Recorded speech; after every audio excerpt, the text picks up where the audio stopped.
తెలంగాణ నమూనాను ప్రపంచానికి చాటుదాం. అందుకే భారత్ సదస్సు 2025 నిర్వహణ. రాష్ట్రానికి పెట్టుబడులను ఆహ్వానిస్తాం. ప్రగతిశీల పార్టీలతో కలిసి డిక్లరేషన్ విడుదల.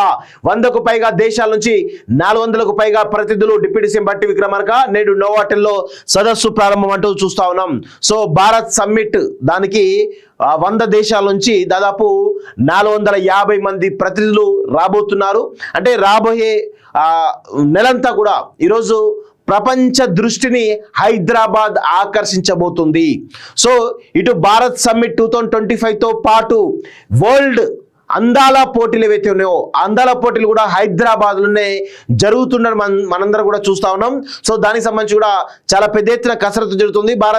తెలంగాణ ప్రభుత్వం నుంచి కూడా అంతే విధమైనటువంటి సహకారం కూడా కనబడతా ఉంది. సో హైదరాబాద్ యొక్క బ్రాండ్ ఇమేజ్ మరొకసారి ప్రపంచ దేశాలకు కూడా కనబడుతున్నట్టు చాలా స్పష్టంగా అర్థమవుతా ఉంది. సో భారతదేశమే కాకుండా ఈరోజు ప్రపంచంలోనే హైదరాబాద్ నగరం మరొక ముందడుగు వేసేటువంటి అవకాశం అయితే చాలా స్పష్టంగా కనబడతా ఉంది. అయితే ఈ క్రమంలో భారతదేశ యుద్ధ వాతావరణ పరిస్థితులు ఏ విధంగా హైదరాబాద్ను ముందుకు తీసుకుపోతాయో చూడాల్సిన అవసరం అయితే చాలా స్పష్టంగా కనబడతా ఉంది.